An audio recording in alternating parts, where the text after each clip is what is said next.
Well, it's good to have Michael Hyatt with me today. Mike has a new book coming out this week. It's called Platform, and if anybody has experience to write on this topic, Mike, it has to be you. Well, thanks, Tony. I really appreciate you having me on. And so tell us a little bit about the book. I mean, it's you're talking about establishing a platform in a very noisy world, and if you're like me, you're constantly being barraged by through Twitter and Facebook and blogs and books and television and on down the line. And so I'm curious to hear what your angle is with this new book. Well, when I was the CEO at Thomas Nelson, and actually even before that, I started noticing this really disturbing trend, and that was that authors who had really compelling ideas, even extremely well written manuscripts, we were having to turn away because they didn't have a platform.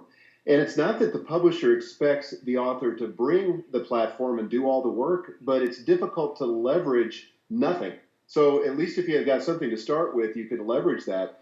So I thought, man, is there some way that we can help these authors build a platform? And this book is not just for authors, it's small business owners, pastors, church leaders, anybody really that has something to say or to sell. But what I did was I meticulously documented my own successes and failures over the last 8 years in building my own platform. And that's the book, basically, a step-by-step guide. Mike, I think if I correct me if I'm wrong, but when you were back at Thomas Nelson, I think you were one of probably the original CEOs in the country that established a blog. Am I correct? Yeah, I think so. That happened in about 2004. I was, doing some blogging before that, but it was mostly rotating the entries on my homepage.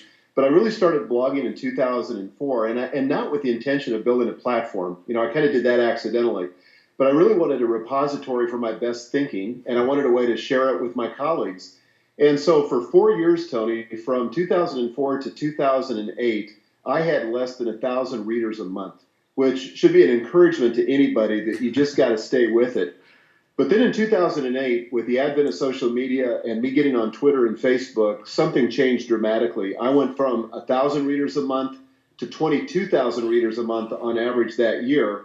And last month I had over 300,000 unique visitors. Wow. So I've seen this incredible growth, but it really has come as a result of just being intentional, being focused, being consistent, doing a lot of things wrong, making mistakes along the way.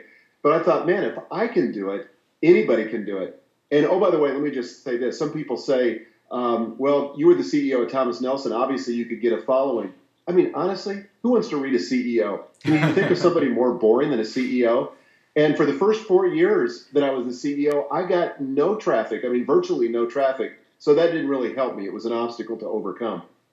Well, it's possible that a consultant could be more boring. We have to compete for that. So, are you telling me that if I read your book, that my visitors to my site are going to grow to 300,000? Well, I can't guarantee that, but I do think that it can help you significantly create more traffic, get a more engaged audience, because I map this out in specific steps. There's 60 short chapters. It's all built around 5 key directives, and I basically just try to lay it out. I try to make it really simple, and again, lots of lists, lots of how-to, because I got tired of reading the kind of business books that were long on theory and short on application. Mm-hmm. So this book really is designed to take somebody who has no platform or who may have a platform and want to go to the next level and take you by the hand and say, look, let's cut out some of the steps here. You can learn off my mistakes and go from point A to Z faster than you could on your own. I appreciated you mentioned the 60 short chapters. It's as if you are writing on the blog in book format. And for a guy like me that has a short attention span, I can really appreciate that. That's happened to me too. I've got a much shorter attention span as a result of blog and Twitter, and I wanted people to be able to get into it and out of it quickly and get the news they could use. So you raise an interesting point, though. You mentioned the fact that in your role at Thomas Nelson, you had potential authors coming to you who really had no platform. And you're kind of suggesting that this book may ultimately help people broaden their platform, which may then make authors attractive to more people, obviously, including publishers. But it would seem that once you have a platform, maybe you don't need the publisher. What are your thoughts on that? Yeah, I get asked that question quite a bit. In fact, I got asked that question earlier this week by a big book distributor. I went to Ingram Books and we talked about that with their employees. I think there's still a tremendous value that a traditional publisher offers. For one, the publisher can actually leverage whatever platform you have and get you the distribution you need to take advantage of that platform. Because without a publisher, traditional publisher, you've got to find the distribution and you've got to handle what my friend Skip Pritchard at Ingram says or refers to as the ugly stuff. You know, who's going to do the invoicing, printing of the inventory, the shipping, the customer service? You know, there's just a plethora of things that a traditional publisher handles for you that's important, not the least of which is acting as a curator. You know, when you get a book that comes from a traditional publisher, you know, it often just has more prestige. I'm not saying it's the be-all, end-all, and a self-publishing author can succeed for sure, and it's a lot better today than it was even 5 years ago. But I'm just saying that there's still something about being published by a traditional publisher that has value, at least it does to me in the marketplace. So beyond the mechanics of establishing a blog, of engaging in Twitter, of engaging in Facebook, what can you share with someone as far as how they approach their writing, Mike, to encourage more people, to engage more people, so that they begin to develop a following and grow their platform? Well, I think it's important to be able to write in your own voice, Tony. And I think finding your voice is a process of writing hours and hours and a lot of posts before you find that. I just started a new podcast about 12 weeks ago, and I'm still trying to find my voice in my podcast. So I know what this is very up close and personal right now. But in a blog, it's a similar kind of thing. You just have to practice. I think the more authentic you can become, the better off you are. And by that, I really mean stop being so conscious about yourself and how you're coming across, but be thinking about the reader and what their needs are and what they want to hear, either as encouragement or instruction or, you know, depending on your purpose for writing. What is that? Are the police coming to your house, Mike? What's the deal? I think they're in the background. I think You didn't do anything wrong, did you? No, I think I'm good. Okay, that's good. Yeah. Well, one of the things that always has amazed me, and I'll be honest, I've been a little bit jealous about, is the fact that when you write an article, not only are a lot of people reading it, but there are a lot of people engaging in the conversation that goes with it. I mean, your comment stats are they're phenomenal. So without giving away everything that's in your book, can you give us some secrets to how we can engage more people in the comments and the conversation that follow our articles? Absolutely. I do have a whole chapter on this, but just let me tell you a few things that I've learned. I actually learned the first one from Pete Wilson, whom you may know, who's a friend of mine, a pastor in Nashville. I noticed that Pete started ending all of his blog posts with the question. So it wasn't like his blog posts were intended to be the last word on the topic, but they were intended to be a discussion starter and invite people into a conversation. So I always end my blog posts with the question.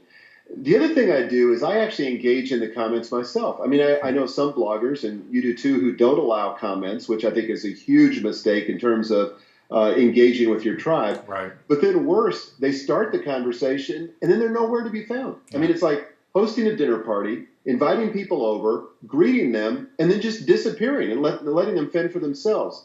So I don't think you have to comment on every comment. But I do think you have to have a presence there, just like the host at a dinner party. And so I try to do that as well. I would say the third thing that I would recommend is use a commenting software system that makes it easy. Don't make people have to register or log in or go through one of those dumb little tests that makes you, type a bunch of characters or symbols in order to get access. I have very little problem with comment spam. And as you pointed out, I mean, I typically get hundreds of comments every week, or every day, but it doesn't really, I don't have that much spam. So make it easy so there's less friction for your readers to be able to enter into the conversation. That's very good. All right, so the book releases this week. Yes. First of all, before we get to because there's a special incentive to purchase the book this week, but where can we send folks, Mike, if they want to pick it up? Yeah, you can come to michaelhyatt.com/platform. So michaelhyatt.com/platform, and that's where you can find out about the book and the special offer that we're running this week only. and also links to all the major online retailers so you can pick up a copy of it easily. All right, so I'm curious about the special offer because when I was on your site last week checking that out, it mentioned additional resources if you purchase the book this week. So tell us a little bit about that. Well, let me just be transparent. Here's what I'm trying to do. I'm trying to drive the book to the bestseller list. You know, am I going to be successful? I don't know. I've been in this business a long time, and I don't take anything for granted. But I do know that the more books that you put through the system in a given week, the better chance you have of registering on the bestseller list. So I thought, you know, I got to give my readers an incentive, and the people that are going to buy this book an incentive to hold off their purchase to this week, or to really go ahead and purchase it this week rather than to wait. So what I created was 7 free bonuses worth $375.98. I mean, really. And all you have to do is buy the book, forward the receipt, and I explain how on the web page that I gave earlier, forward the receipt, and then we'll send you a page that tells you how to access those bonuses. But just a few of them. If you buy the book, and it's selling for about $15 is where you can buy it at most of the online retailers, but you get, in addition to that, all the digital editions of the book. So Kindle, Nook, iPad, PDF, the unabridged audio version. That's how I consume most books when I'm out running. I'm listening to the audio version of it. There's a 6-part film series or video series that I did on platform. It's never been released before. That's brand new. And several other goodies in there too. But altogether, again, 7 bonuses if you order the book before the end of the day, Friday, May the 25th. Well, it sounds like you know what you're talking about when you're discussing platforms, Michael. So I really appreciate you being with us today, and I hope your book does very well. I'm sure it will. And thanks for being such an encouragement to me through the years, too, with my writing and helping me establish a connection with church leaders in particular. So thanks for your inspiration. Thanks, Tony. I'm grateful you had me on.